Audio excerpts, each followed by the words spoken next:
তো বন্ধুরা আমার হাতে যেটা দেখতেছেন এটা হবে কামিজ, এটা হচ্ছে উপরের কাপড়টা, আর আমার এখানে যেটা বিছানো আছে সেটা হচ্ছে ইনারের কাপড়।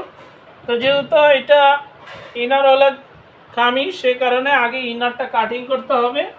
তো ইনারটা কাটিং করার পরে এটা ওই কাপড়টাতে বিছিয়ে তারপরে সেলাই করে দিয়ে দিব। তো প্রথমে লম্বা কতটুকু আছে দেখিনি, লম্বা আছে 38 ইঞ্চি।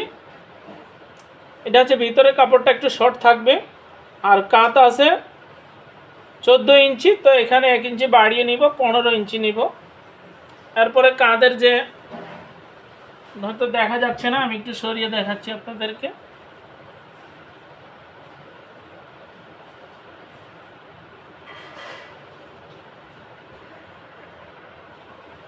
কাঁধের মাপটা নিব, কাঁধ হচ্ছে 15 ইঞ্চি, 15 ইঞ্চি নিয়ে নিচ্ছি।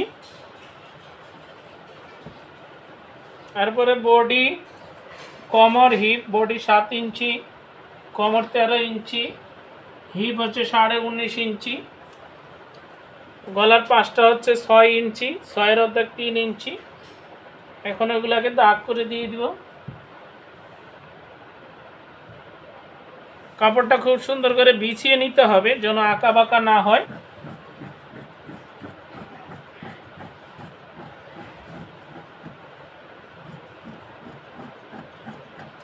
এই যে কাটিংটা হয়ে গেল। এখানে একটু টিক মার দিয়ে দিব যেহেতু এটা গলার মেজারমেন্ট।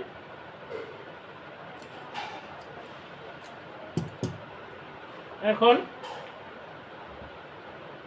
এটাকে এটার সাথে বিছিয়ে নিতে হবে।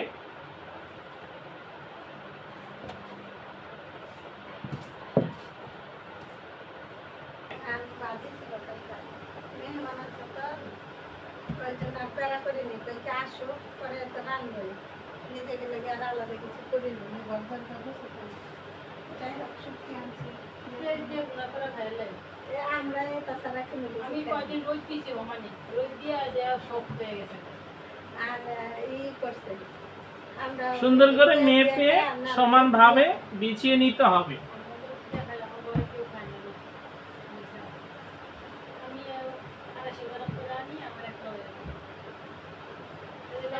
এখন মেপে দেখব কতটুকু আছে। 43 আছে, যথেষ্ট। এখন এটাকে আমি কাটিং করে নিব। তো আপনারা এইভাবে কাটিং করবেন মিশিয়ে।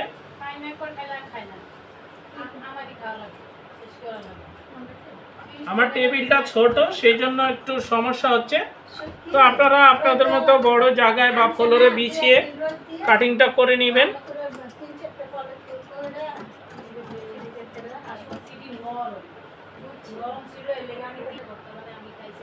এই যে কাটিংটা করে নিলাম। এই যে এখন এটাকে আমি ভাঁজ করে রাখবো।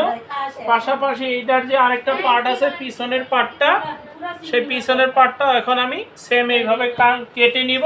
তো এটা আমি আপনাদের মাঝে শেয়ার করলাম, ওইটা আর শেয়ার করতেছি না। সেলাই করে তারপরে কমপ্লিট করে আমি আপনাদেরকে দেখিয়ে দেব।